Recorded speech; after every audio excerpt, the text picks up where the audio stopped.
think we are good to go. Thank you, staff.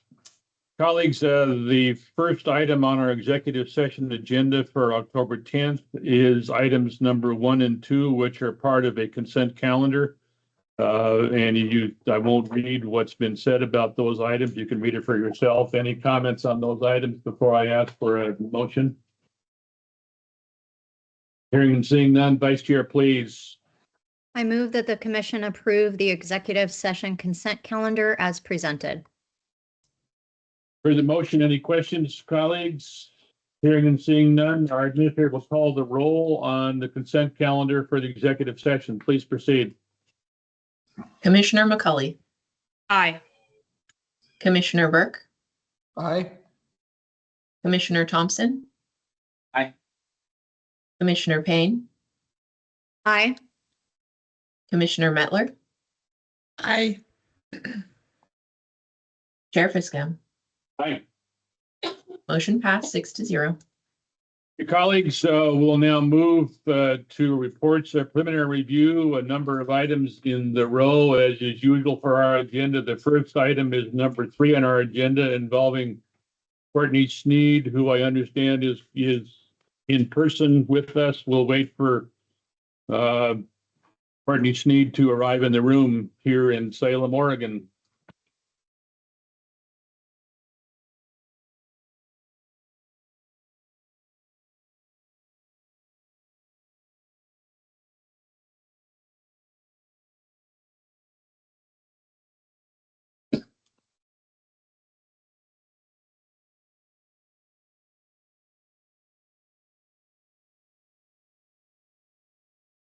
Morning. Morning. Colleagues, now is the time for us to consider item 3 on our executive session agenda involving Courtney Sneed from the Madras Aquatic Center Rec District, if I'm saying that right. Thank you for being here in person. I think you're aware of how we intend to proceed today, so I won't summarize that except to ask our investigator first, Lyon Gallagher, to make a report to us about this matter. Please proceed. Yes, thank you, Chair Fiskam and Commissioners. This is Investigator Lyon Gallagher for the record. Executive session agenda item 3 in your meeting book is a preliminary review report for Courtney Sneed, Executive Director of the Madras Aquatic Center Region Recreational District. I'll just refer to it as Aquatic Center. The complaint in this case alleges that Courtney Sneed utilized their position as a public official to benefit themselves financially and failed to properly disclose a conflict of interest regarding the wage scale and salary review process for the executive director position they currently hold. A prohibited use of office occurs when a public official uses or attempts to use their position for their own financial gain, if that financial gain is only available because of the public official's position. Based on the information reviewed, it appears that Courtney Sneed took official actions as the Aquatic Center Executive Director to participate in and shape the outcome of a compensation review process that involved developing a new wage scale for their own position, resulting in an increased salary range for their personal financial benefit. Courtney Sneed appears to have used their position to influence the entire process, including taking the following actions: initiating an agreement with a third-party HR consultant to conduct a salary survey, including negotiating scope, cost, timeframe, asserting that the results of the initial survey findings were significantly lower than expected and directing the consultant to redo the analysis, gathering data on salaries and local city and county administrators and local department heads based on Courtney Sneed's own determination that their position was similar to these positions, presenting that data to the board chair, who allegedly had them plug in a starting salary range amount that was $24,000 higher than the average starting salary of the revised survey report and $4,000 higher than Courtney Sneed's executive director salary at the time. Then preparing the updated fiscal documents, presenting the information to the board during a March 19th meeting, and encouraging the board to approve the recommended new salary range so it could be included in the upcoming annual budget process. These actions appear to go well beyond accepting an official compensation package or advocating for a higher salary. It further appears that throughout this process, Courtney Sneed was met with conflicts of interest when taking actions that could or would lead to a financial impact for herself. When met with a conflict of interest, an appointed public official serving as an employee of a public body such as Courtney Sneed must provide written notification to their appointing authority of the nature of the conflict of interest and request that appointing authority dispose of the matter giving rise to the conflict of interest. Based on this review, no information was presented that indicates Courtney Sneed did provide a written notification of conflict of interest before taking official actions on any occasion. As such, the recommendations in your books is to investigate whether Courtney Sneed may have violated ORS 244.120 sub 1C and 244.040 subsection 1. Thank you, investigator. The second step in our process allows us as commissioners to ask any questions that any of us may have of our investigators. So I'm looking for hands at the moment. Hearing and seeing none, the next step in our process allows for the respondent to make any comments. In this case, she chooses to make to us. Please understand the following. I'm going to hold you to a friendly 3-minute time limit. At the same time, we want to make sure you have a chance to tell us what you think about this matter in this case. So identify yourself for the record and please proceed. Welcome. Thank you. Good morning, commissioners. Courtney Sneed, for the record. And this is an out-of-body experience for me. So I just appreciate the opportunity to come and speak to you. I'm here in person from Madras because I take my responsibilities as a steward of public funds and trust very seriously. I saw the complaint when it was first sent to me and had a very emotional response, and I've had time to process through that. And so I'm trying not to be emotional because my job in my everyday life is to be an objective, fact-based person. And so I've been rewriting what I want to say over and over for the last couple of weeks. And so there's some things I want to share with you. The current climate in Jefferson County is extremely challenging. The Madras Aquatic Center is in a really tough position and under a lot of scrutiny right now from our community, and rightly so. The district is not financially sustainable and has had 2 ballot measures fail in the last couple of years to try to make it sustainable. There have been a number of allegations of wrongdoing thrown at me over the last several weeks. I've had the pleasure of speaking with the Department of Revenue, Oregon Health Authority, Department of Justice, the Oregon Department of Emergency Management and Resilience, and now this commission, because there is a group of folks, 3 or 4 folks that are ready to have me fired by throwing any spaghetti at the wall. So I have to put that emotional piece out, and now I'm going to focus on the facts. So for me, reviewing this preliminary report, there's a couple misstatements that I would like to correct. On page 8, line 21, it says that I directed HR Answers to redo the analysis of the wage scale that they did. What I did is I replied to the email and said, this wage study does not reflect the core responsibilities of an executive director position. I do not believe it's an accurate reflection of the job, and as such would request that we do it. Board chair, what do you think? Well, I forgot to CC the board chair on that. And as many of you probably write emails, you go back later and say, oh, oops. So I forwarded it to the board chair and said, hey, can you weigh in?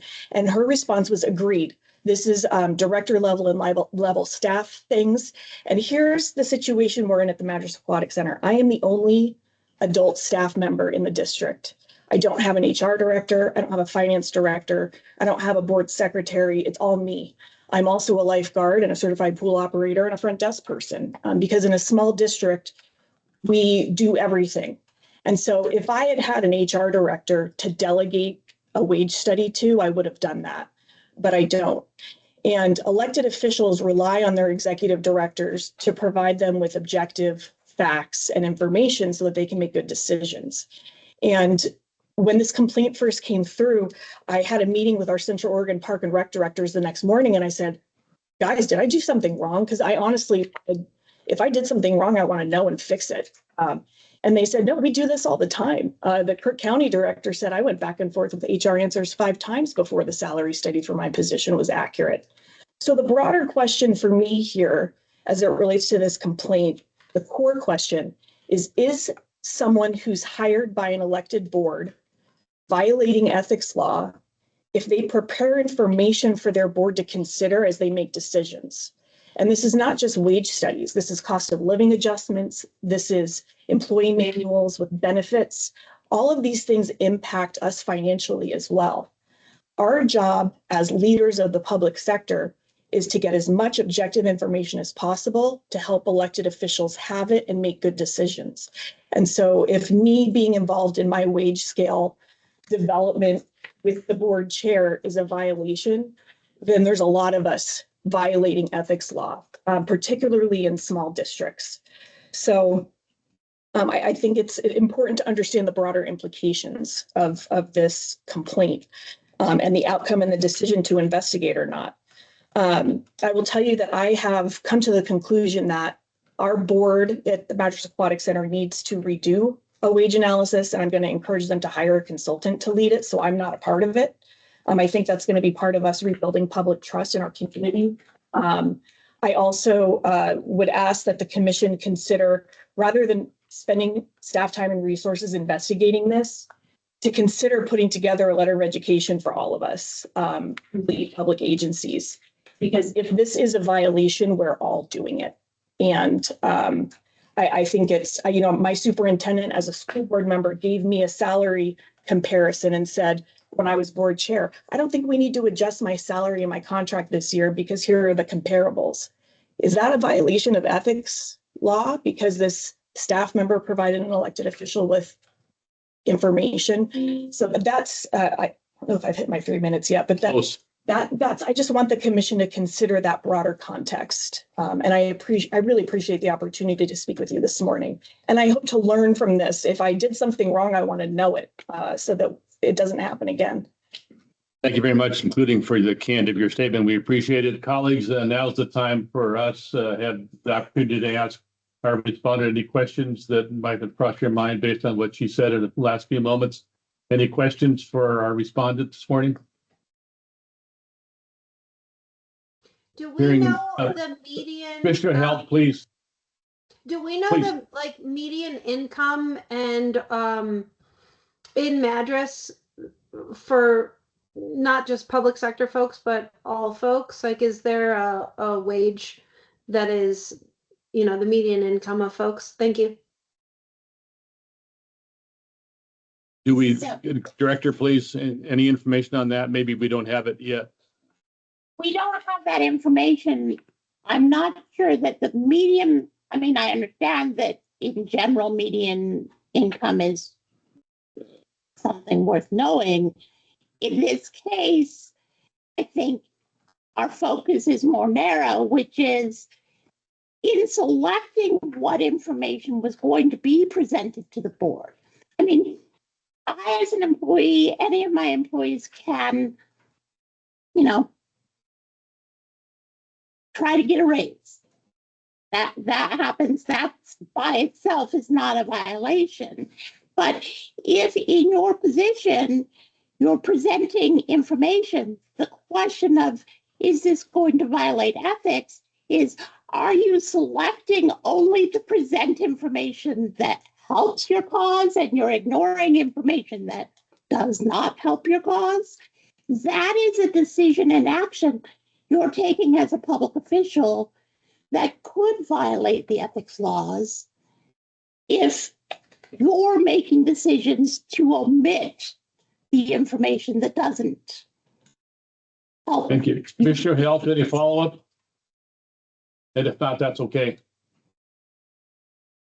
Yeah, Okay, I'm just any, curious. please proceed. Thank you. Thank you, Chair. I was just curious of, how out of line this request is to the median income in the area, because I think that matters. That would matter to me in knowing, is it a livable wage for what's being asked? But it's my first meeting, so thank you. Point noted. Thank you. Colleagues, any other questions for our respondent, and hearing and seeing none for the moment, I have one for our investigator. If you said this before, I apologize for missing it or forgetting, which is easy for me at my advanced age. If we were to proceed, which we have not yet decided to do, what is it that you would focus on after we decide to proceed? Please. If you decided to go with investigating this case, there's a few elements that we'd like to review and direct both attention and diligence to. One is confirming those facts around both prohibited use and conflict of interest, including interviewing several board members or individuals that may have additional information. There was a particular aspect of the case that needs some more follow-up, also an investigation in terms of prohibited use. It looks like as part of the salary wage scale later on for a June 18th meeting, Courtney Sneed discussed there are some financial things the district is facing. As part of that, the board had requested a revision from salary to hourly for positions. And as part of that, it looks like that wage scale, when it was reduced to an hourly rate from salary, also increased, and that wasn't discussed or presented to the board. So a few more facts around that to see if. Thank you very much. Other questions for investigator respondent before we decide how to proceed? Speaking of which, the last step in our process is to decide how to proceed. I'm open to comments on anybody who want to make any comment about how we ought to proceed today. In your judgment, please proceed if you have comments. Hearing and seeing none, Vice Chair, pardon me, Commissioner Thompson has a question. Question is more of a comment. I mean, I'm struggling to, after that we heard from the respondent, I'm struggling to see if it would be a better use of our time to deal with the overall issue that appears to be going on with districts of this size. And with one paid employee, I understand this could be an issue. I mean, it's tough to do. But in this specific case, it sounds like she looped in the board chair. It sounds like she was that she was more focused on the functions of the salary survey than the number.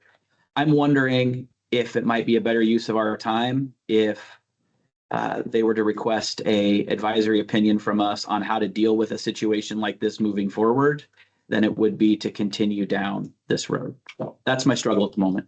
Thank you. I appreciate the comment. I would just add, seeing no hands for the moment, that our respondent has mentioned the idea of a letter of education.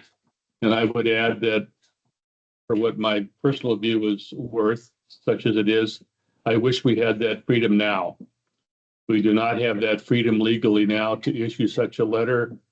Such a letter, if we were to choose to issue it, would be done as a part of the investigation if we move to that step. So the alternative is advisory opinion of a sort you've described, Commissioner Thompson, or eventually a letter of education, because this doesn't strike me as a huge overarching, quote, ethics issue, unquote, my personal view. Colleagues, any comments or questions on how to proceed?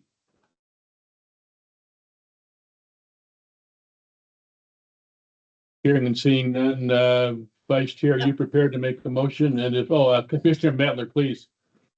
Yeah, I would be inclined to agree with Commissioner Thompson that, maybe we should consider that, an advisory opinion in this circumstance might be kind of the better route because we don't have the option that you talked about, Commissioner, Chair Fiscom, about being able to go directly to a letter at this point. So I would agree that would be worth considering on my end. Thank you. Executive, do we have the option of dealing with an advisory opinion? So in terms of this case, your option is dismiss or move to investigation.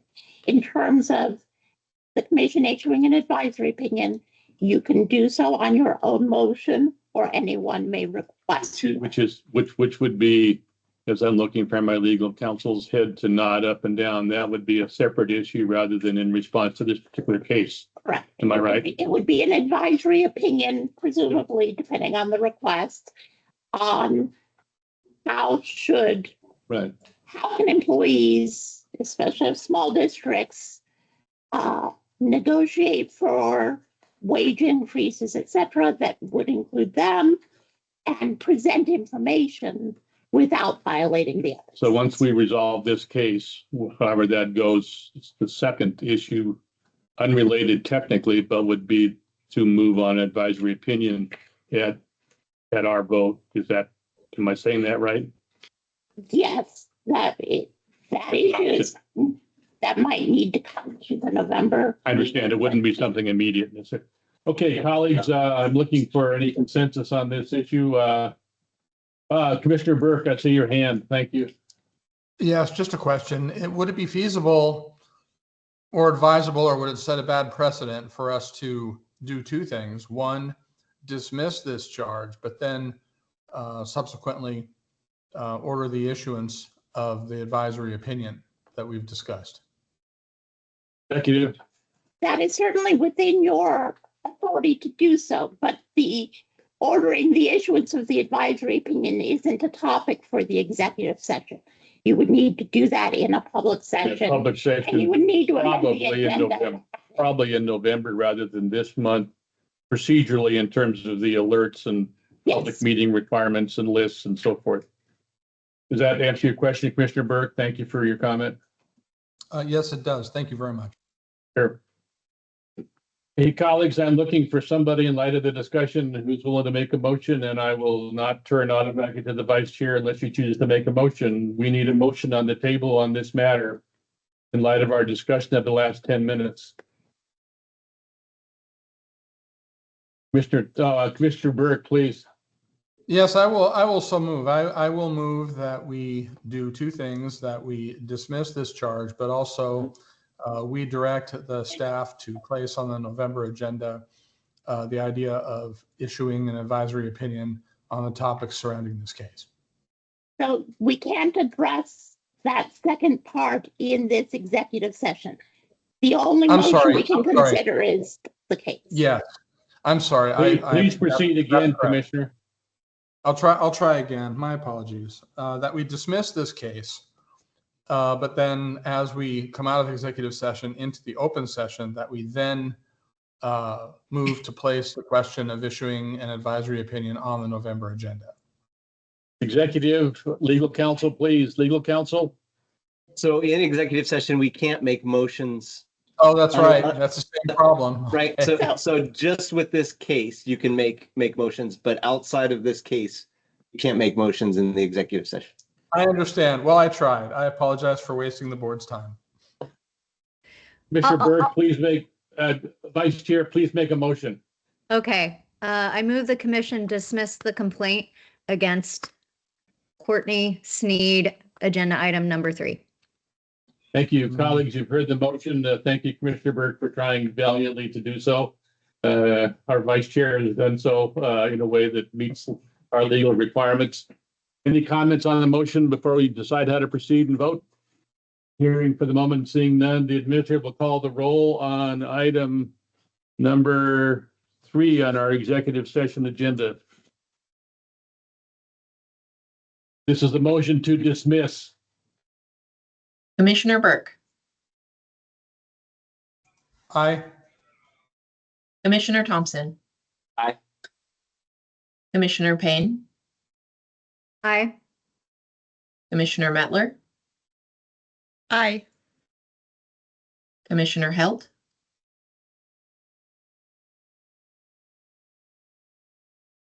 Aye. So, Commissioner Held, you can abstain. We just need to include you in the roll call because you are present as a commissioner. Okay, abstain. Commissioner McCauley, Aye. Chair Fiscom.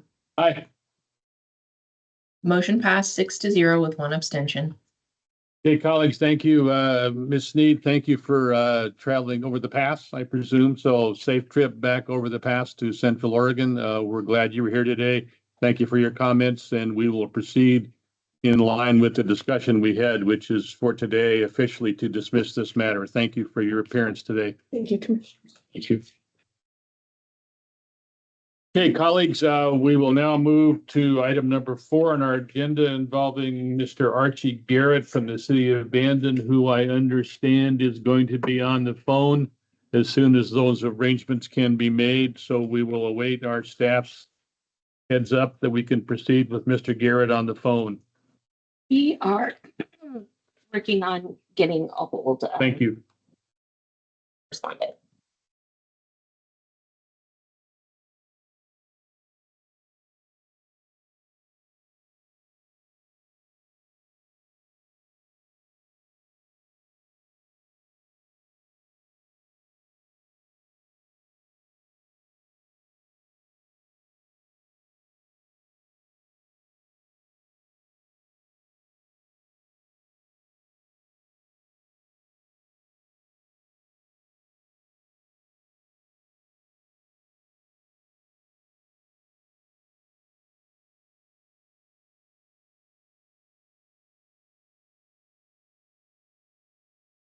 You know the answer.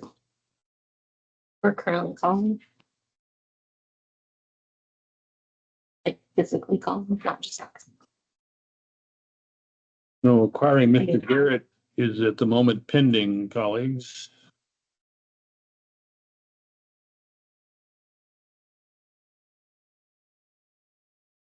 We're only getting their voicemail. We are not getting we are not able to get a hold of the respondent. Executive, with regard to Mr. Garrett, our staff is getting a voicemail, not him directly. So should we proceed? My belief is we should proceed unless you want to move this to the bottom of the agenda. No, I think we can proceed. Okay, and Mr. Sullivan agrees. Thank you very much. Okay, colleagues, at the moment, this is the time to consider item number 4 on our executive session agenda involving Mr. Archie Garrett from the city of Bandon. Our investigator here is Josh Sullivan. Mr. Sullivan, please proceed as we continue trying to acquire Mr. Garrett by phone. Mr. Sullivan, please. Yes, thank you, Chair Piscom and Commission. This is Investigator Josh Sullivan for the record. I'm presenting executive session agenda item number 4. This is a complaint against Archie Garrett, city councilor for the city of Bandon. The complaint in this case. 1 second. We just. Okay. Firing him, maybe. Yes. We'll just need a moment so we can give him a quiet to give him access. Thank you.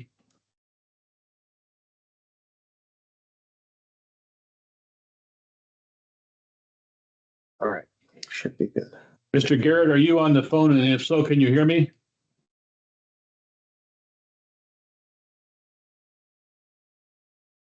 He is muted. It should be. Mr. Garrett, you're muted. Can you unmute yourself?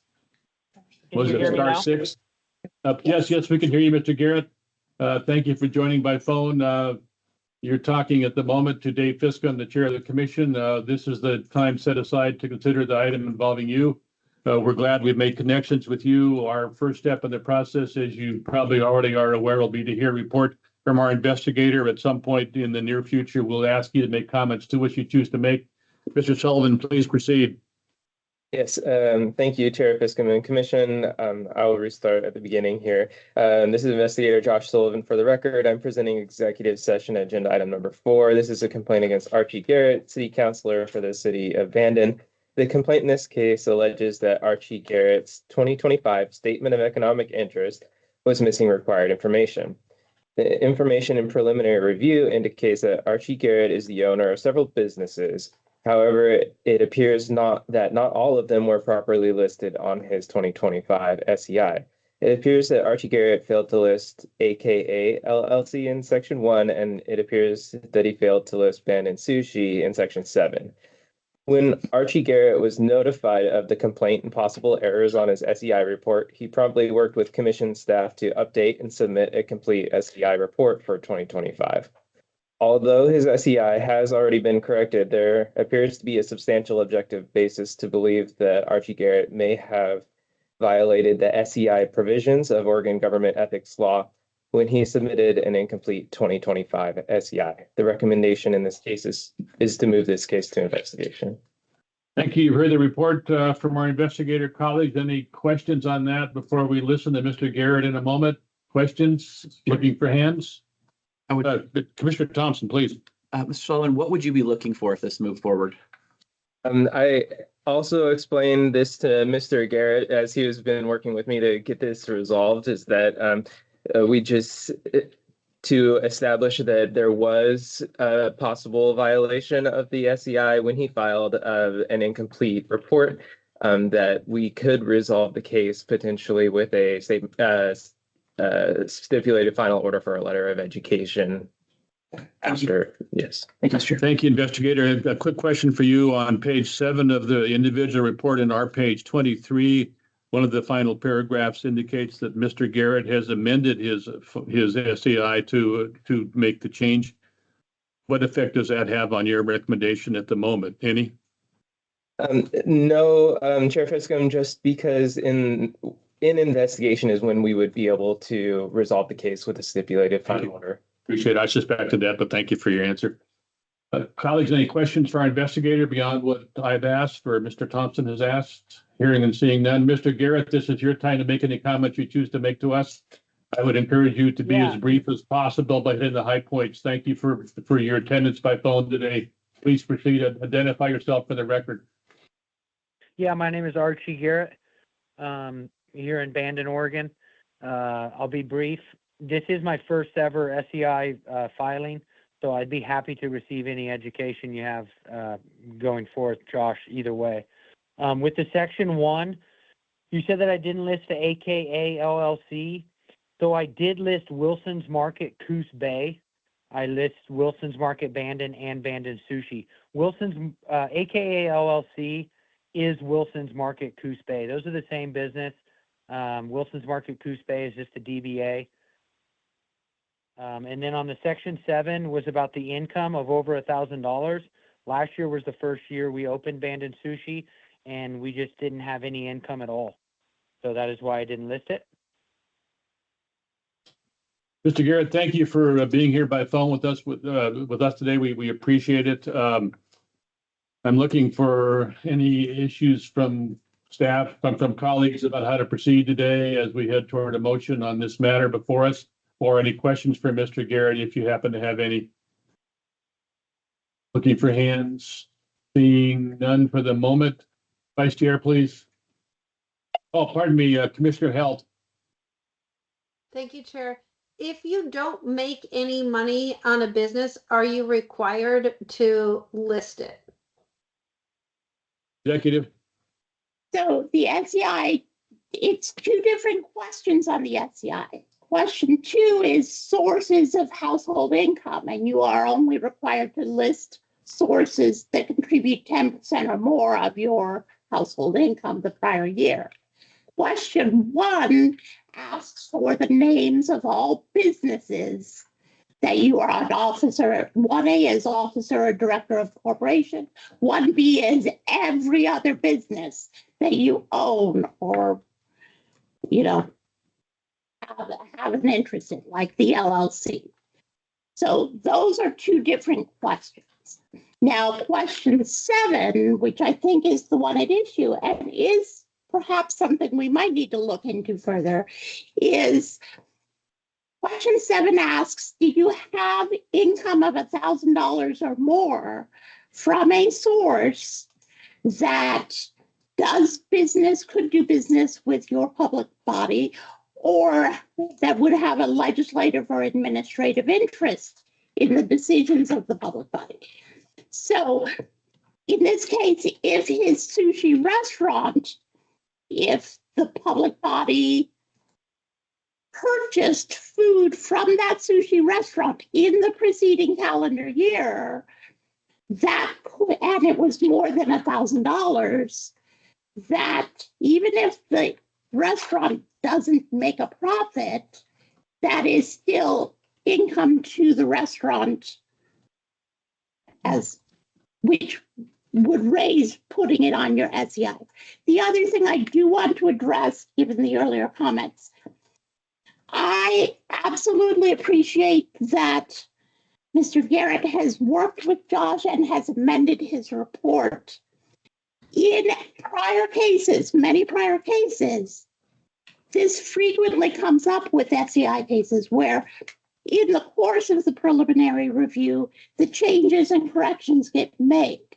The reason we have still in those cases moved to investigation and then issued the letter of education is it not only creates the record, but then should this happen again, we have in the system that this has already happened. He received his letter of education and continued to make the same mistakes.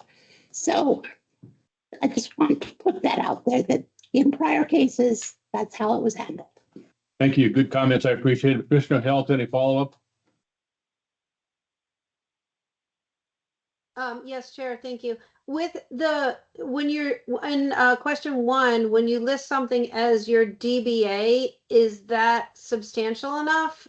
Because that could be really confusing because our businesses are registered under, one entity. All of my businesses personally are registered under a different name than what they do business as. And so I think that's pretty commonplace. Is that what's the law read on that? Thank you.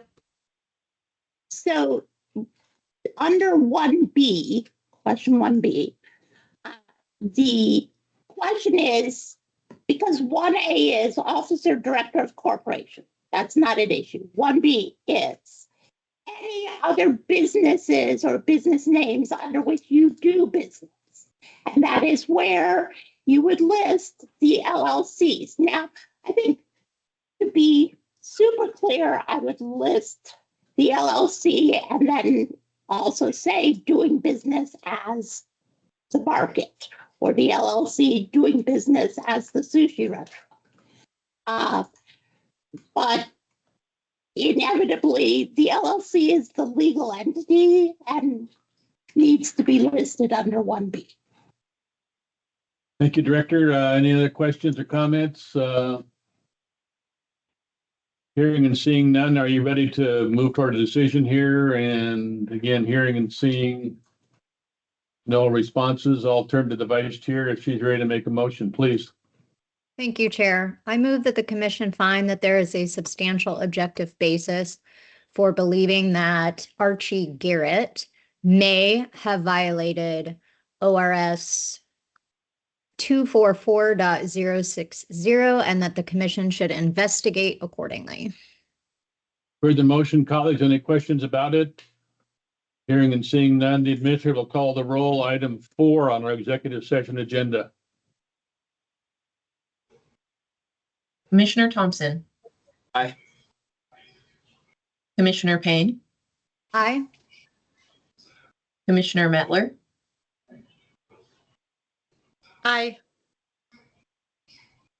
Commissioner Halt is abstaining. Commissioner McCauley. Aye. Commissioner Burke. Aye. Chair Biscombe. Aye. Motion passed 6-0 with 1 abstention. Okay, colleagues, thank you. Mr. Garrett, thank you for being here today. Please understand that we have voted to move to an investigation, but understand the following. 1, that does not mean that we have found there to have been a violation. We are identifying the need for more information. It's also likely, without officially prejudging the outcome of the process yet to go forward, that this would result in a letter of education to you. We appreciate your participation of Mr. Sullivan in trying to resolve this issue and your correcting of the record so far. So I presume this can be resolved fairly quickly. Thank you for being with us today by phone. Yep, thank you. Sure. Okay, colleagues, thank you for that good discussion. Let's proceed to item number 5 on our agenda. Gregory Smith, Columbia Development Authority. We will await the arrival of Amanda Gamblin, if I'm saying that right, who was indicated she is the attorney for Mr. Smith. Mr. Smith is not appearing. We're on hold now. Wait just a moment. We haven't removed the respondent. That's fine. No, we're going to Yeah. hold until we resolve the technology. And we have not been able to get the attorney online for agenda item number 5. Ms. Fenstermaker, have you talked with her in the past? Presumably the answer is yes. It was yesterday that we spoke. Thank you. Let's wait and see what happens here for a few moments, colleagues. We called her and we got her voicemail and we've texted her multiple times. Let's just pause to give her a chance to join pursuant to the text.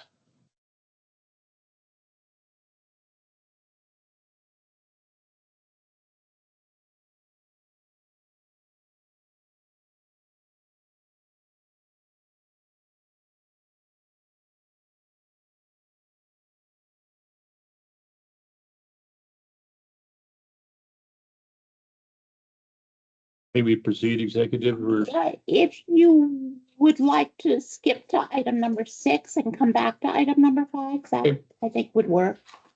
thank you, executive. Appreciate it. Colleagues, hearing what you've just seen, let's hold off on 5 until we can acquire Ms. Gamblin. But we'll now move to item number 6 on our agenda. We'll allow the staff to catch up as I just said that and identified nothing by name yet. I may learn eventually. You'll learn it. Okay, You'll learn it. So item number 6 isn't attending, so you can simply proceed with. Right. So there's nobody attending on item 6, colleagues. This is involving Sarita Cross from the city of Kaiser. Our process here will be to hear a report first from our investigator, Mr. Pacheco, and then we'll proceed to ask him questions and move forward toward a decision. So investigator, please proceed on item number 6. Thank you, Chair Fiscum and Commissioners. This is Investigator Daniel Pacheco for the record. Agenda item 6 in your meeting book is a preliminary review report for Sarita Cross, council member for the city of Kaiser. The complaint in this case alleges that Ms. Cross attempted to use her elected position on May 14, 2025, when officers from the city of Salem responded to a 911 call at her home. In this case, as indicated in the May 14th video recording of the interaction between Ms. Cross and city police, Ms. Cross interrupted one of the officers on separate occasions to inform him of her status as a city council member. During the discussions, she also informed the officer of her personal connections with Kaiser Police Chief Andrew Copeland and Marion County Sheriff Nick Hunter. While Ms. Cross asserted that she identified herself as a council member, not to influence the outcome, but to indicate that any police activity at her residence could draw heightened scrutiny and media interest, it appears that she attempted to use her position to avoid a financial detriment, such as the legal fees associated with the criminal charge. Thus, it appears that she violated the prohibited use of office provision. Next, it also appears that Ms. Cross used confidential information to obtain a personal gain. In this case, it appears that Ms. Cross obtained the personal phone number of Marion County Sheriff Nick Hunter after she became a council member. Based on the information gathered, Ms. Cross messaged and called Sheriff Hunter on May 14th, which appears to be in an attempt to involve him in the Salem PD's investigation. Additionally, it does not appear that Sheriff Hunter's personal phone number is publicly available information such that any member of the public may contact him when dealing with law enforcement matters. As such, it appears that she used confidential information in an attempt to obtain a personal gain. Should this case move to investigation, Commission staff would seek to gather additional information. In this case, the May 14th video recording between the Salem PD officers and Ms. Cross is 3 minutes and 45 seconds long, which suggests that there are additional discussions which may have occurred after the video ended. Additionally, because Commission staff were unable to speak to the Salem PD officers during the preliminary review period, it is unclear whether Ms. Cross may have taken additional actions in her official capacity in violation of ORS Chapter 244. Based on the information available in this preliminary review, there appears to be a substantial objective basis to believe that Sarita Cross violated ORS 244.040 sub 1 and ORS 244.040 sub 4. The recommendation in your books is to move this case to investigation. Thank you. Investigator, colleagues, any questions for our investigator based on the report you've just heard and or read? And I would just emphasize to you, if you want to read again what our investigator said, a summary of additional considerations on page 9. Our page 49 is a summary of among items he would look at if we were to proceed. Questions, colleagues? Hearing and seeing none, We have nobody testifying from the respondent side today, so if you're ready for a decision, I am ready. Vice Chair, please. If you're comfortable proceeding to an motion.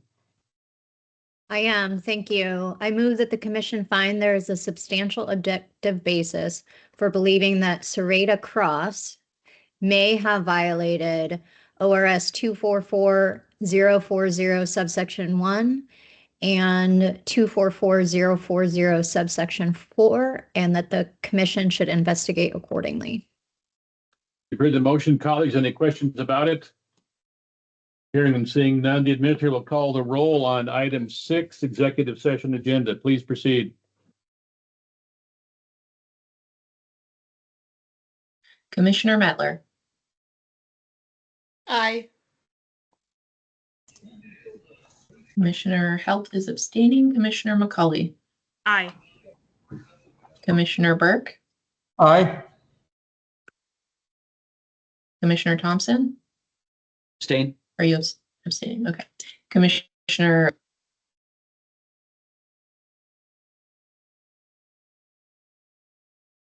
I didn't hear who you called. Did you call me? yes, sorry. Oh, Commissioner- sorry. Thank you. Aye. Chair Fiscom. Aye. Motion passed 5-0 with 2 abstentions. Thank you, colleagues. We're moving ahead on item 6, so thank you for your consideration. And the abstentions didn't impede our progress. Quick question, staff, are we ready to go back to item 5 or not? Oh, yes, they just showed up. Yes. Perfect. Okay, so who's online then? Okay, so 1 second, let me add them to the. Please, let me know when you're ready to go. Mhm.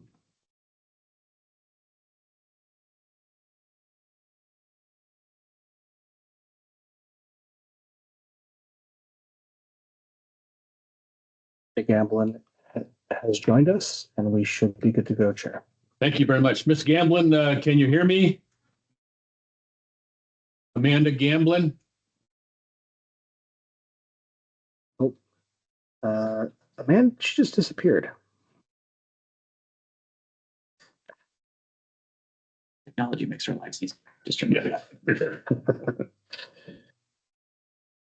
Yeah, she Yeah. is now.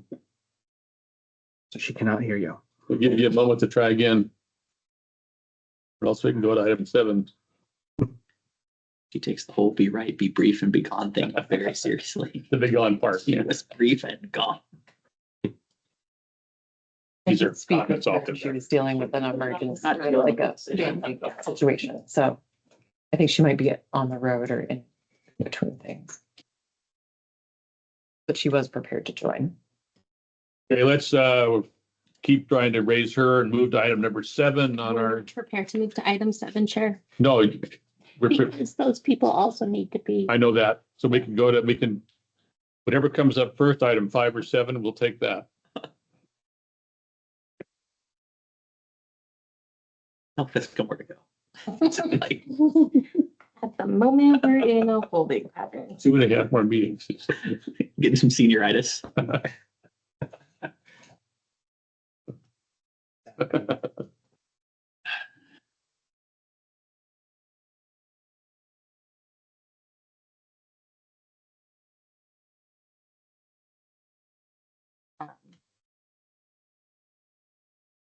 Essentially. Again. I mean, Chair, we could move on to items 11 through 15. No one is appearing from those agenda items while we try to Okay, get the respondents. executive, is that okay with you? That is fine. We'll go back to the items we missed at some point. We'll now move to item, colleagues, number 11 on our schedule involving Oregon Trail Primary Academy. And my records show that nobody is appearing on those matters. So our first step in that process will be to hear a report from our investigator, Ms. Gallagher. Please proceed Yes, if you're ready. thank you, Chair Fiscom and Commissioners. This is Investigator Lion Gallagher for the record. Executive session agenda items 11 through 15 in your meeting books are preliminary review reports for the School Board of Oregon Trail Academy, or OTA. This case involved multiple allegations concerning 3 June school board meetings that occurred on June 3rd, 17th, and 24th. Based on the information reviewed, it appears some may be violations and others may not be. I'll summarize the allegations we are recommending for investigation. The complaint alleges that the minutes for these meetings failed to record votes by individual school members as required by public meetings law. Based on the information reviewed, it appears that on the 10 occasions during the 3 June meetings that the school board voted, it does not appear that the votes of any individual member are captured in the minutes, and rather the minutes indicate that these actions were approved unanimously. The video recordings indicate that each member voted, but individual members' votes were not recorded by name. Therefore, it appears that the school board may have violated public meetings law in not recording individual school board members by name. The complaint also alleges that OTA's meeting materials are not conspicuously posted. The Commission's adopted rules state that a governing body satisfies the statutory public notice requirement by providing notice of its meetings displayed conspicuously on its website. A review of OTA's website indicates that in order to access school board public meeting notices, users initially have to select an option from a drop-down menu that is labeled OTA Board Meeting Minutes and click through 4 to 5 links. This label may confuse members of the public trying to locate meeting agendas and arguably does not meet the requirement that meeting notices be displayed conspicuously. Because it does not appear that OTA satisfied the public meeting notice in any other way, and the notice does not appear to be conspicuously posted on the website, the school board may have violated public meetings law in this regard. Additionally, on June 3rd, the school board held an executive session following the public portion of the meeting. It does not appear that the agenda included the required statutory citation for holding the executive session, and based on the video recording of the meeting, it doesn't appear that the reason or the statutory authority for entering an executive session were clearly stated before the school board ended the public session and moved into executive session. Although several other allegations were named in the complaint, the information reviewed in this case does not indicate further possible violations of public meetings law. Therefore, the recommendations in your meeting books is to move this case to investigation, as there is a substantial objective basis to believe the school board violated multiple provisions of public meetings law and the Commission's corresponding adopted rules. Investigator, appreciate the report. Colleagues, this report applies to items 11 through 15. We won't ask our investigator to make individual reports on the individuals contained in that list, though just for the record, Commissioner Halt and others, we will make decisions on these matters individually, even though the report applies to all. None of those are appearing today, so the time is now for questions to our investigator.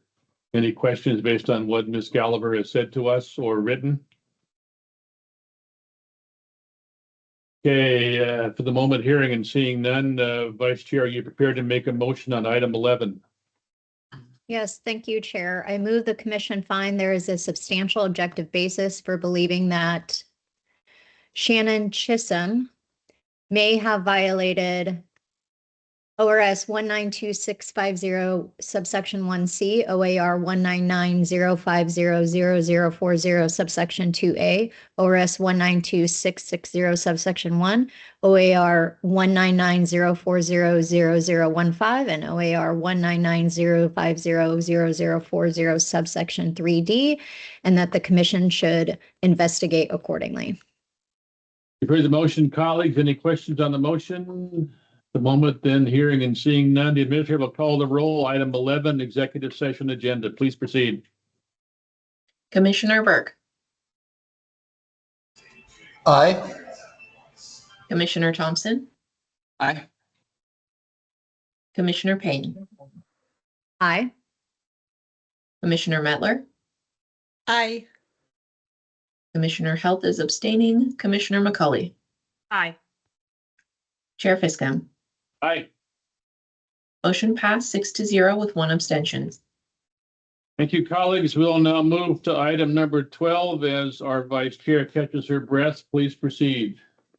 I move the commission find there is a substantial objective basis for believing that Heather Lara may have violated ORS 192.650 subsection 1C, OAR 199.050.0040 subsection 2A, ORS 192.660 subsection 1, and OAR 199.040.0015, and OAR 199.050.0040 subsection 3D, and that the commission should investigate accordingly.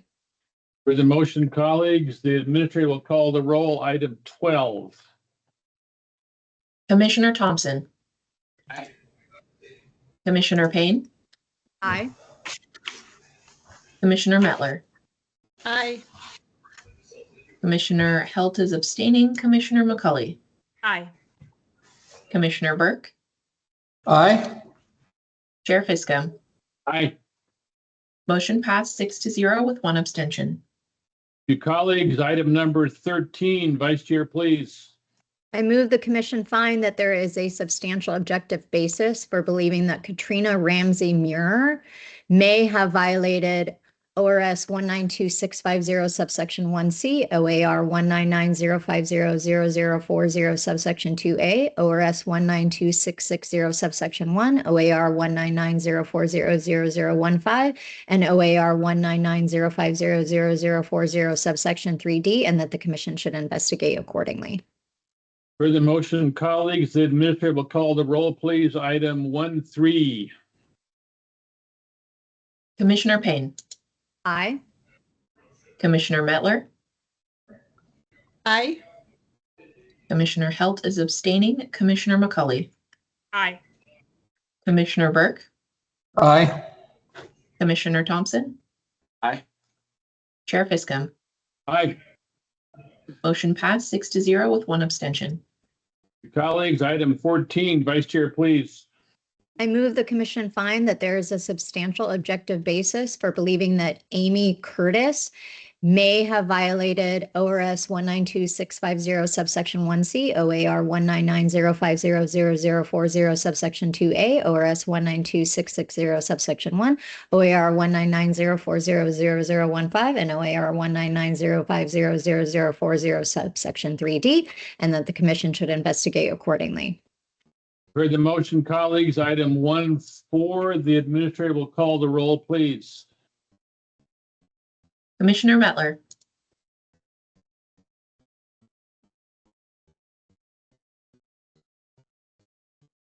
Aye. Thank you. Commissioner Halt is abstaining. Commissioner McCauley. Aye. Commissioner Burke. Aye. Commissioner Thompson. Aye. Commissioner Payne. Aye. Chair Fiscum. Aye. Motion passed 6-0 with 1 abstention. Thank you. We'll now move to item number 15. Vice Chair, please. I move the commission find that there is a substantial objective basis for believing that Mark Ramsey may have violated ORS 192.650 subsection 1C, OAR 199.050.0040 subsection 2A, ORS 192.660 subsection 1, OAR 199.040.0015, and OAR 199.050.0040 subsection 3D, and that the commission should investigate accordingly. And I think I may have a backup career as an auctioneer. All in favor of the Vice Chair's motion on the latter front, the auctioneer? No, I'm kidding. Okay, thank you for the motion on item 15. The administrator will call the roll, please. Item 15. Commissioner Halt is abstaining. Commissioner Mettler. Aye. Commissioner McCauley. Aye. Commissioner Burke. Aye. Commissioner Thompson. Aye. Commissioner Payne. Aye. Chair Fiscum. Aye. Motion passed 6-0 with 1 abstention. Colleagues, I appreciate it. We'll now let her pause for a moment and see what our staff says about items 5 or 7. We have number 5 here. So let me get her in. Commissioner Payne could be a reading clerk in the legislature. Chair, Commissioner Halt has her hand raised. Commissioner Halt has her hand raised. Oh, Commissioner Held, please. Thank you, Chair. I just had a question regarding the last one. with who's responsible on the school board to make sure that the minutes are recorded appropriately? Is that the duty of the chair and the vice chair, or does that duty go all the way down to all of the members? Investigator Gallagher, please. Sure. Thank you for the question, Commissioner.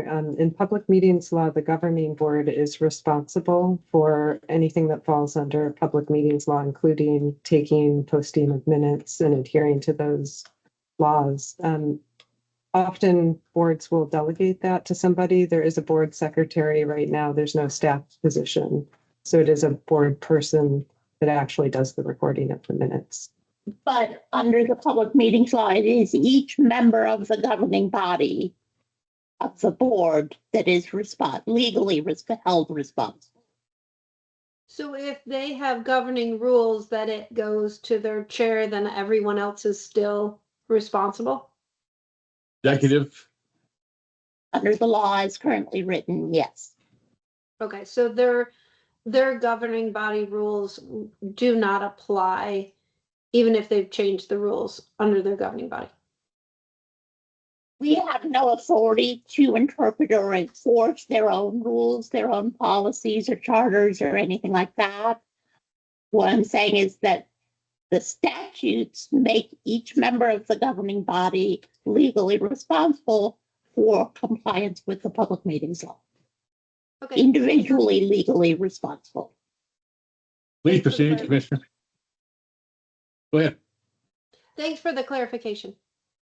Okay, legal counsel, is that adequate from your judgment on this issue? It is. Thank you very much. I assumed it was, just want to make sure you're on the record. Thank you, Commissioner. Okay, we're waiting for our staff to tell us item 5 perhaps is ready. Be quiet for 1 second. I will.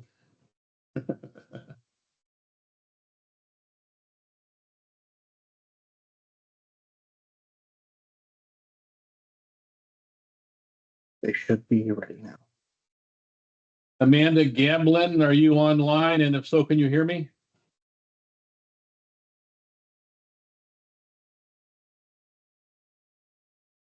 She's on the phone and she's hit *6 to unmute. Ms. Gamblin, hit *6 to unmute if you're on the phone.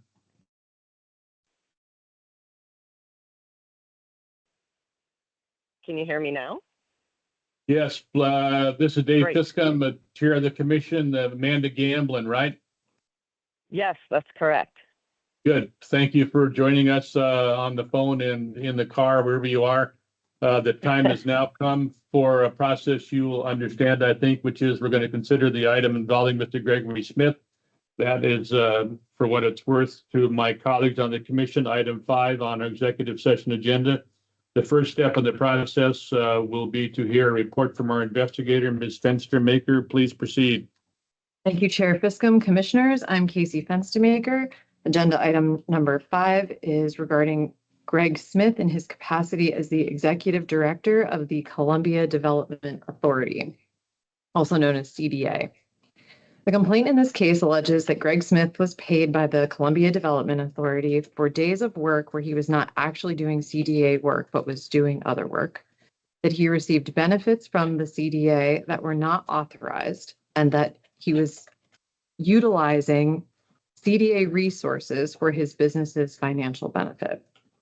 For purposes of this preliminary review, we focused on calendar year 2024, but if this preliminary review is moved to investigation, we'll review information from other years within the commission's jurisdiction as well.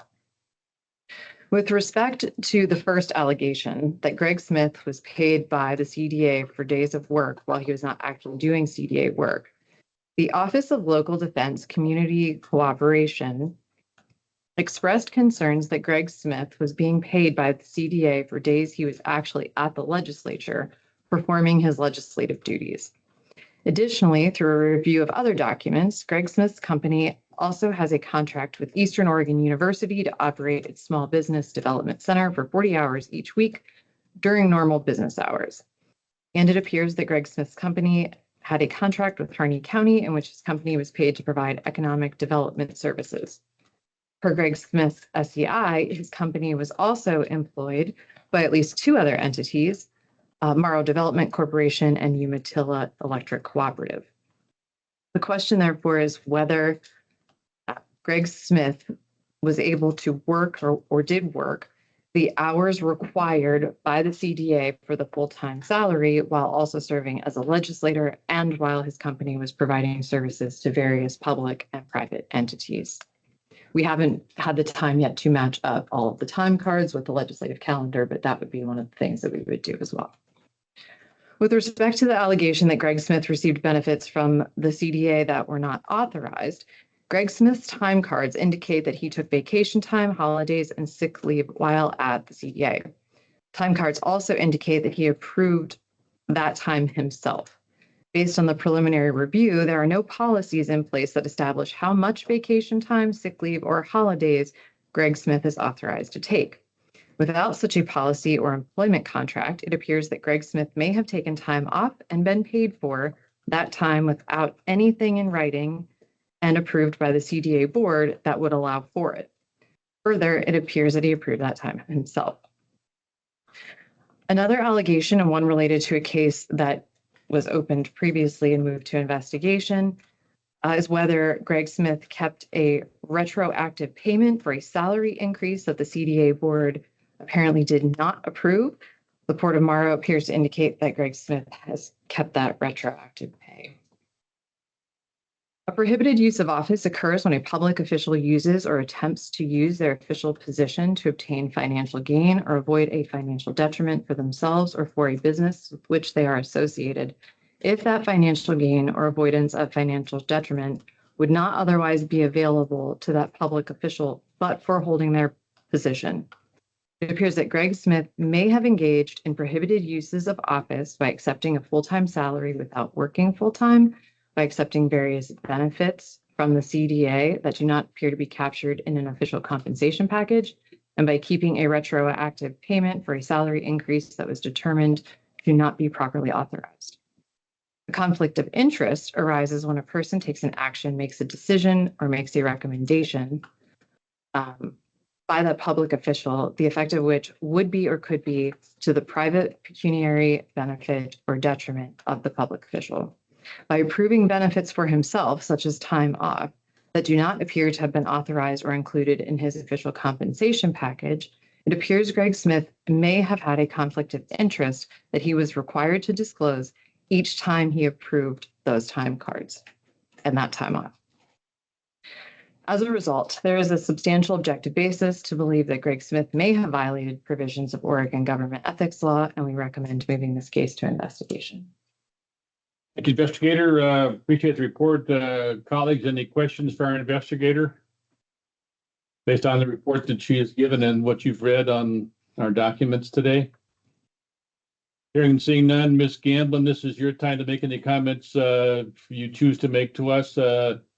Two things, identify yourself for the record, and then please be as brief as possible in light of the length of our agenda and make the high points of your comments. It's your turn to speak. Please do so. Thank you. This is Amanda Gamblin. I'm an attorney representing Greg Smith. And I have two main points to make. One is that I just want to make sure that during the course of her investigation, the commission ensures that Ms. Fenstermaker has access to and the advice of Labor and Employment Council. The preliminary investigation report that finds evidence that Greg Smith may have gotten paid for time that he didn't work on CDA work. That preliminary conclusion in and of itself shows a misunderstanding of what federal law and Oregon law requires employers to do with respect to salaried employees' pay. So the Fair Labor Standards Act and Oregon wage and hour laws require that an employer pay a salaried employee a set salary that is not subject to deduction for the job that they do, regardless of the number of hours that they work in any given work week or pay period. So there was no way for the Port of Morrow, or the CDA, but for the Port of Morrow to reduce Greg Smith's pay when he was working on other things. Rather, the CDA had agreed to pay him a salary, and that salary by law is not subject to deduction regardless of hours worked. So it's important that the commission understand that what they're asking this Port of Morrow to do in the future or to have done would violate the Fair Labor Standards Act, and they can't operate that way. So, and it would also subject the CDA to wage and hour claims and overtime claims by Mr. Smith, which, nobody's interested in going there. The second, and the same is true of sick days and vacation days. The Fair Labor Standards Act requires that an employer pay a salaried employee even if they're sick or even if they're on vacation. You cannot deduct a salaried employee's pay when they're sick or on vacation. Plus, Oregon sick leave law requires that the Port of Morrow pay Greg Smith when he's sick. So, for all those reasons, the idea that Greg was paid for time that he didn't work and that was somehow unethical, it would be illegal if they had deducted his pay for that.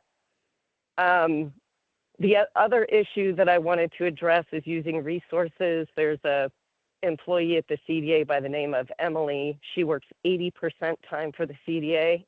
She also works for Greg Smith and Company. Greg was never asked for the preliminary investigation, and I understand Ms. Fenstermaker has a lot to do, so maybe just didn't have time to inquire, but both entities keep meticulous payroll records for her, and she works for both entities, and she was never, when she was performing work for Greg Smith and Company, she was getting paid by Greg Smith and Company, and when she performed work for the CDA, she got paid by the CDA. So I just want to encourage that the commission make sure that those records get reviewed and incorporated into any investigation. And that's all I have to say. Thank you, Ms. Gamblin. Appreciate your comments. Any questions from Ms. Gamblin or comments on what she said? Colleagues, Vice Chair, please. Thank you. I appreciate the comments about salaried employees and sick time being set by Oregon law. But I still have a question about vacation time, because as I'm understanding the investigation, there was no policy in place setting any sort of benefits for vacation. And simply because you're a salaried employee does not mean you get vacation time or paid vacation time. So I'm just wondering if there could be some sort of clarification as to whether there was any sort of policy in place that allowed him to take paid vacation and any set amount of paid vacation as a salaried employee. Investigator, please. Sure. Thank you for the question, Commissioner Payne. I will tell you that I requested any policies that may apply to Greg Smith's employment as the CDA Executive Director. And I received something that applied more to the board, but it definitely did not address how much sick leave he was entitled to, how much vacation leave he was entitled to, whether he was entitled to be paid for that vacation leave. It didn't actually set forth the amount of hours he's required to work in any given day at CDA, right? So the policy didn't address any of the questions that are kind of at issue here. Well, sick leave is a required to be provided by law. Employers have to provide it by law, whether employers have a policy or not. So I understand what she's saying there, but depending on how many employers there are and employees a business has and that sort of thing. But if there's no policy regarding vacation time, that does seem like he may be providing himself a benefit that's not in his compensation package. So I'd be interested in finding that more information about that. And it seems like that's not quite clear. An employer does not have to have a sick leave policy because sick leave is a benefit provided under Oregon law. And so I'd be concerned if we were investigating and I'm investigating him for taking sick leave. That's actually something that they're required to do under law. But the vacation stuff is interesting to me and something I'd like to find more information about. And I think that's something that is worth looking into. Any reactions, executive, please? I would just like to, you are correct in terms of if there is a statutory requirement to provide sick leave, they must provide sick leave. I just want to sort of refocus from Ms. Gamlin's comments.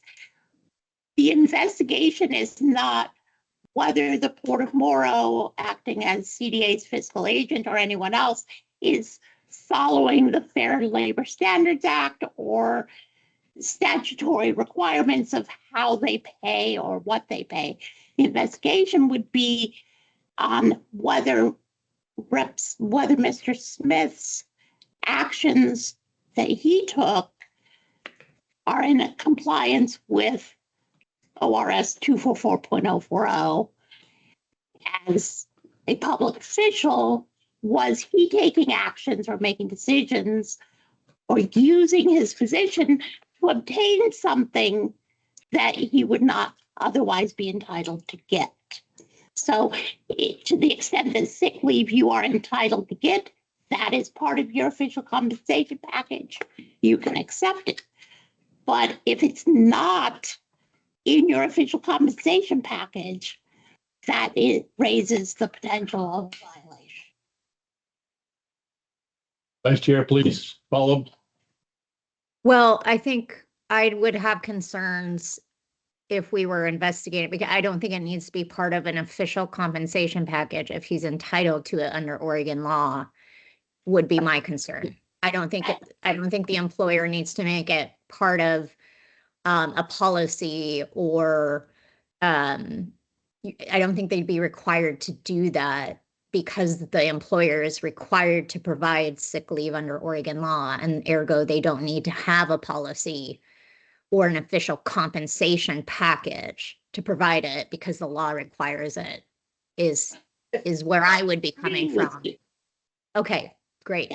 Investigator Fenstermaker. Yeah, I just wanted to point out too, I mean, I don't know what the statute requires in terms of the amount of sick leave that is provided, but that's a question too, right? How much sick leave was actually being utilized?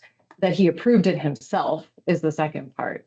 And the third part is that part of the allegation is that he was, while employed, while utilizing these hours from the CDA, he may have been at the legislature. He may have been working under his contract for Harney County. He may have been doing the work at Eastern Oregon University, right? And so the allegation is that even when he had sick time, he wasn't perhaps using it as sick time. He was doing something else during that time. Vice Chair, is that satisfied? Thank you. Commissioner Held, please. I just wanted to say, as an employer, we don't have a sick time policy. We follow the law. And I just wanted to reiterate what the vice chair had said, is that that is a legal requirement that you follow as an employer. And so I think that that is that's just the way the policy goes. There's no room for interpretation on that, in my opinion, as well. But as an employer, the other thing that I want to question is when you're in the legislature, we have a citizen assembly. So it is expected that everyone has a job that is other than the legislature, or else they are able to pay their bills just on that citizen assembly fee. So most people do have jobs. And what most people do is track their hours and have different computers and things that they work on. There's many people that do work, they have two separate computers where they work while they're in the legislature, to be able to do both things and not conflict the time. So I'm wondering if we looked into that while we were investigating. Thank you. Thank you for the question, Commissioner Halt. We did not get into analyzing what the calendar looked like for legislative days versus what his time cards said. That will be something that we do during investigation. This preliminary review is just to collect as much information as we could, given all the allegations that were laid out in the complaint.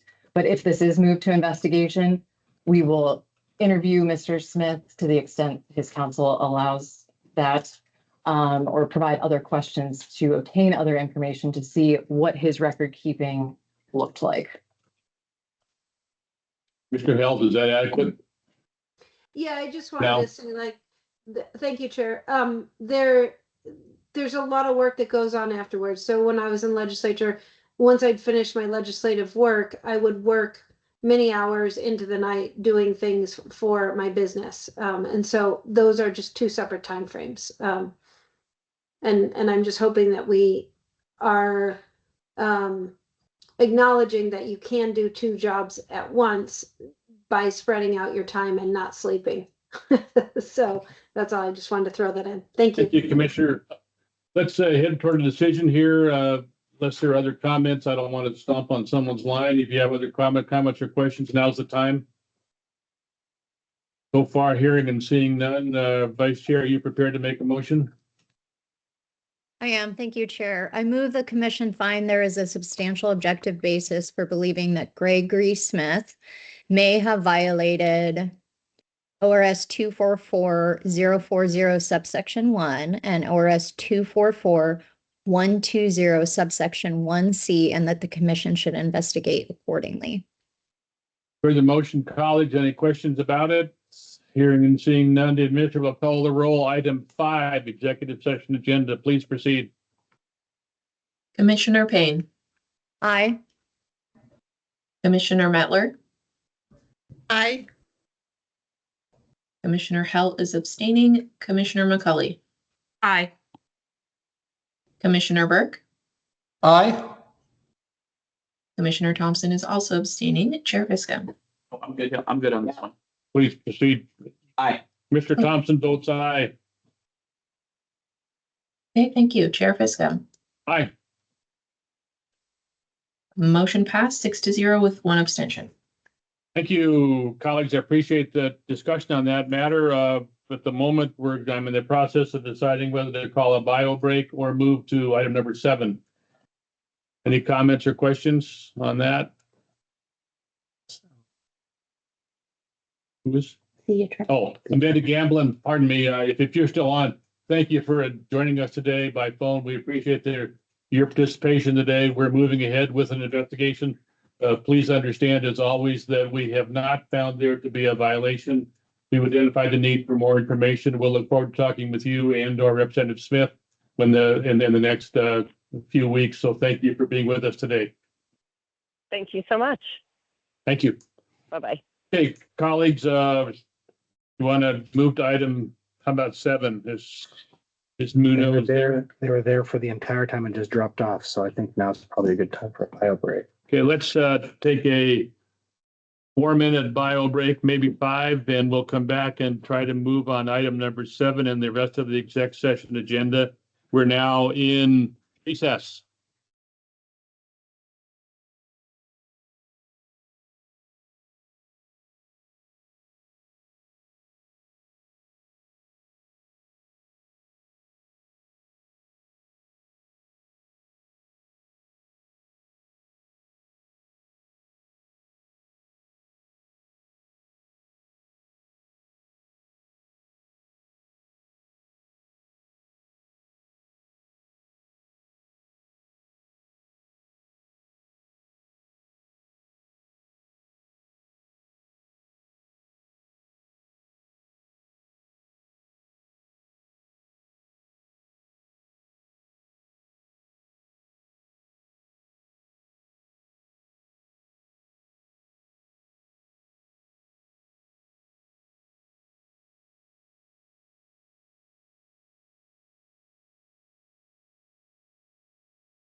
Ready?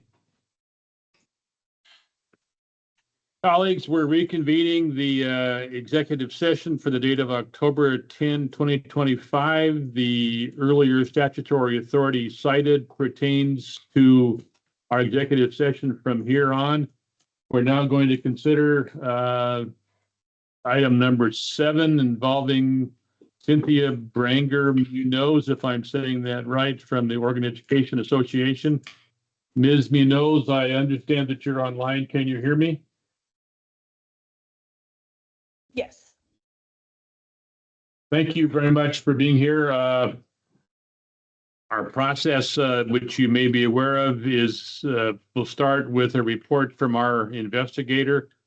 Then we'll go to questions. You can have a chance to talk to us if you choose to make any comments to us, and we'll proceed toward a decision. Investigator Pacheco, please. Thank you, Chair Fiscum and Commissioners. This is Investigator Daniel Pacheco for the record. Agenda item 7 in your meeting book is a preliminary review report for Cynthia Branger Munoz, a registered lobbyist for the Oregon Education Association. The complainant in this case alleges that at the March 10, 2025 public hearing, Ms. Branger Munoz made false statements or misrepresentations when providing an incomplete mailer that belonged to the Freedom Foundation. Based on the information available in this preliminary review, it appears that the mailer provided by Ms. Branger Munoz contained information that could be used to identify the Freedom Foundation, such that a difference of a few missing pages would not have affected the outcome of the legislators' discussions or votes at the March 10th public hearing.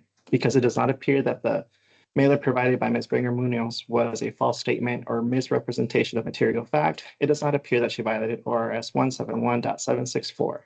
Therefore, the recommendation in your meeting books is to dismiss. Thank you. Investigator, any questions for our investigator based on the report just given, which is a recommendation to dismiss based on facts he has reported? Any questions, colleagues, for Mr. Pacheco? Hearing and seeing none. Ms. Munoz, thank you for being here. You're on mute now, so if you want to speak, which is your option, you don't have to. Please unmute yourself. Thank you for being here. Please proceed. Identify yourself for the record. Hello, for the record, my name is Cynthia Branger Munoz, and I just want to thank folks for the process. Thank you for your comments. We appreciate it. Colleagues, any questions for anybody? Our respondent, investigator, others? Hearing and seeing none, I would just say as a quick parenthetical that this may be the first such issue before the Ethics Commission in my memory. Usually such issues as this, based on my experience as a lobbyist, are resolved at the Capitol through that process. That doesn't argue against this issue. It just suggests the context. We're ready for a decision now. Vice Chair, please, if you're ready. Thank you, Chair. I move the commission dismiss the complaint against Cynthia Branger Munoz, item 7 on the executive session agenda. Thank you, Vice Chair. Questions? Hearing and seeing none, the administrator will call the roll. Item 7. Commissioner Mettler. Aye. Commissioner Halt is abstaining. Commissioner McCulley. Aye. Commissioner Burke.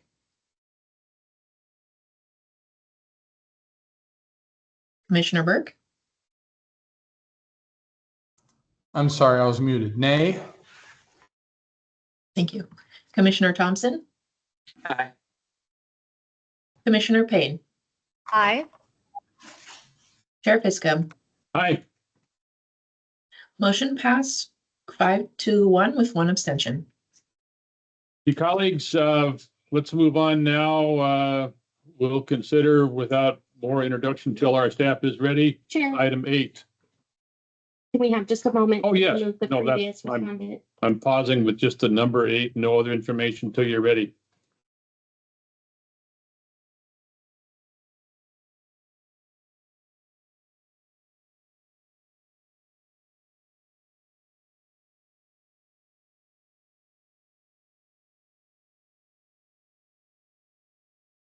We should be good to go. Okay, Casey Miller, can you hear me? Yes, I can. Thank you. This Dave Fiscum, Chair of the Commission. The time is now set to hear the item involving you from Lincoln County. Our process is a process you may be familiar with in some general sense, which is the first step will be a report from our investigator. Then we'll proceed to various other items before we decide on this matter. That said, I will call on investigator Casey Fenstermaker, please. Thank you, Chair Fiscum. Commissioners, I'm Casey Fenstermaker. Agenda item number 8 is regarding Casey Miller, Lincoln County Commissioner. The next matter on your agenda is a complaint and regarding possible violations of public meetings law. The complaint alleges that Lincoln County Commissioners were asked to approve certain county employee positions be filled during a hiring freeze, and that those approvals were obtained electronically outside of a properly noticed public meeting. The information collected indicates that for each employment position that was being considered, the commissioners were either sent an email by the HR director or an electronic request through their NeoGov system, asking them to indicate yes, no, or abstain. It does not appear that the commissioners were aware of each other's votes, and it does not appear that the commissioners debated or deliberated regarding these matters either in writing or verbally. Public meetings law and the corresponding administrative rules require that a governing body's decision-making process be done in a properly noticed and properly conducted public meeting unless an exception applies.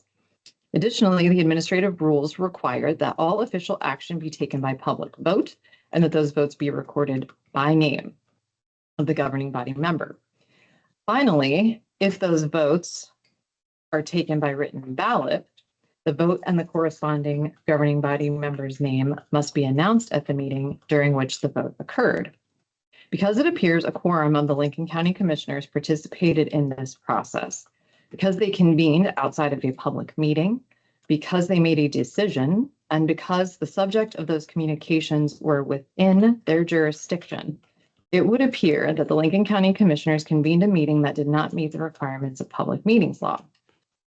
That also means that they failed to properly notice the meeting and they failed to take meeting minutes. Additionally, it appears that the Lincoln County Commissioners may have conducted a meet in private because they met for a specific purpose, making a decision on whether to fill employment positions in private. As a result, there is a substantial objective basis to believe that Casey Miller may have violated public meetings law, and our recommendation is to move this case to investigation. Thank you, investigator. Any questions for our investigator based on the report she's given, as well as what you may have written? Colleagues, this is your time to ask questions if you have any. Vice Chair, is your hand up? Doesn't have to be up. Thank you. I apologize. Keep your hands down. Seriously, any other questions? Commissioner Burke, please.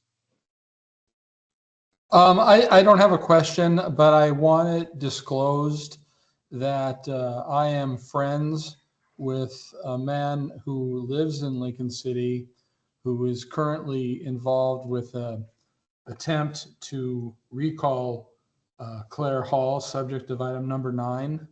I'm not involved with this process at all, and I do not think it will impede my ability to vote on this question, but I wanted that disclosed. Executive, please. Yes, item number 9 has been removed from the agenda, so it is not under consideration. Okay, then I'm fine. And so ordinarily I would advise that you make those disclosure announcements prior to moving into exec session. But since that item has been removed, I think it is a moot point at this point. And sure, thank you for that advice. I didn't mention it before because I didn't think it was a conflict of interest, but as we approached, I started to say, well, I should say something. So I'm sorry I was not more cognizant prior to going into executive session. Okay, thank you for the comments. For the record, I will consider your comments, Commissioner Burke, to simply be comments for the record, and it will not constitute a declaration. If such was needed, it would occur in a public session. We will now proceed with more comments or questions on, thank you for your comments, however. We'll now proceed with more comments and questions on item number 8 involving Mr. Casey Miller. Any questions for our investigator? I assume, Mr. Burke, you've already made your comment. Your hand is still up. There it is. Thank you very much. Any other comments? Hearing and seeing none for the moment. Mr. Miller, this is your chance to make any comment you choose to make to us for the record. Welcome here. Identify yourself for the record and be as pointed and brief as you can. Thank you for being here. Yes, thank you. And can you hear me? Yes, please proceed. Thank you. Okay. Yeah, thank you. Casey Miller, Lincoln County Commissioner. What I'm desiring is, further technical guidance, legal interpretations on the conduct that we are having. And that's really what I'm looking for. I want our commission to be conducting itself with, the best interpretations and ethical conduct possible. And really appreciate looking into the matter deeper for us and on our behalf and on the citizens of Lincoln County. Thank you. Thank you, Mr. Miller, for your comments. We appreciate it. And I will submit that what you requested, what you want, what you hope to get from us as a collective is more education. We'll be happy to provide that in due course as the process moves forward to whatever end. For the moment, thank you for being here. Any questions from Mr. Miller? Colleagues? Hearing and seeing none, the time is now for a decision on this matter, number 8 on our exec session agenda. Seeing and hearing no comments for the moment. Vice Chair, you ready to make a motion? Yes, Chair, thank you. I move the commission find there is a substantial objective basis for believing that Casey Miller may have violated ORS 192630 subsection 1, ORS 192630 subsection 2, ORS 192640 subsection 1, ORS 192650 subsection 1, OAR 199500015 subsection 4, and OAR 19905000055, and that the commission should investigate accordingly. Thank you, Vice Chair. Any comments on the motion before us now, colleagues? Hearing and seeing none, the administrator will call the roll. Item 8, exec session agenda. Commissioner Thompson. Aye. Commissioner Burke. Aye. Commissioner McCauley. Aye. Commissioner Halt is abstaining. Commissioner Mettler. Aye. Commissioner Payne. Aye. Chair Pisco. Aye. Motion passed 6-0 with 1 abstention. Thank you. Mr. Miller, thank you for being here today. 2 comments. 1, we appreciate your comments about the need for education. We're happy to provide that and understand the following. The motion you heard to use the word may. We have not found there to have been a violation. We have identified the need for more information and will work with you to obtain that more information. Thank you for your participation today. We appreciate it. Thank you as well. Colleagues, will now move when the technology allows us to item 10.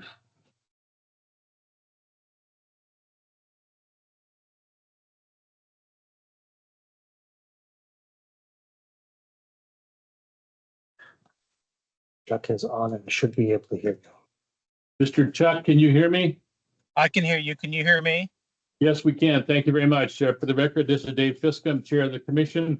Thank you for your attendance today and for your patience with how we go about this agenda. We're glad you're here today. The time now arises for us to consider the matter involving you from Lincoln County. Our approach today will be to hear first a report from our investigator, then we'll proceed through a number of other steps as we head toward a decision. That said, our investigator is Casey Fenstermaker. Please proceed. Thank you, Chair Fiscum. Commissioners, I'm Casey Fenstermaker. Agenda item number 10 is regarding Walter Chuck, Lincoln County Commissioner. Next matter on your agenda is a complaint regarding possible violations of public meetings law. The complaint alleges that Lincoln County Commissioners were asked to approve certain county employee positions be filled during a hiring freeze, and that those approvals were obtained electronically outside of a properly noticed public meeting. The information collected indicates that for each employment position that was being considered, the commissioners were either sent an email by the HR director or an electronic request through their NeoGov system asking them to indicate yes, no, or abstain. It does not appear that the commissioners were aware of each other's votes, and it does not appear that the commissioners debated or deliberated regarding these matters either in writing or verbally. Public meetings law and the corresponding administrative rules require that a governing body's decision-making process be done in a properly noticed and properly conducted public meeting, unless an exception applies. Additionally, the administrative rules require that all official actions be taken by public vote and that those votes be recorded by each governing body member's name. Finally, if the votes are taken by written ballot, the vote and the corresponding governing body member's name must be announced at the meeting during which the vote occurred. Because it appears a quorum of the Lincoln County Commissioners participated in this process, because they convened outside of a public meeting, because they made a decision, and because the subject of those communications and that decision were within their jurisdiction, it would appear that the Lincoln County Commissioners convened a meeting that did not meet the requirements of public meetings law. That also means that they failed to properly notice the meeting and they failed to take minutes. Additionally, it appears that the Lincoln County Commissioners may have conducted a meet in private because they met in private for a specific purpose, and that specific purpose was to make a decision on whether to fill various employment decisions. As a result, there is a substantial objective basis to believe that Walter Chuck may have violated public meetings law, and our recommendation is to move this case to investigation. Investigator, any questions for our investigator based on the reports you've heard as well as read? For the moment, hearing and seeing none, Mr. Chuck, this is your time to make any comments you choose to make to us. Please do so as briefly as possible. Identify yourself for the record. Please proceed. Mr. Chuck, you're on mute, so unmute yourself if you can. I'm sorry. No problem. Please proceed. I'm out of state. My name is Walter Chuck Jr. I'm a commissioner for Lincoln County. Please proceed and make any comments you choose to make to us. Okay. Currently, we do not have a county administrator. Some of those administrative duties have been delegated to county council and HR director. HR Director Collier had reached out to us as his duty, his position of HR director, to look and approve job positions. I would just state for the record that there were no positions that were hired during the time that the complaint has been made. It's a day-to-day operation of the HR director to do these type things. The decisions that were made were administrative in purpose. And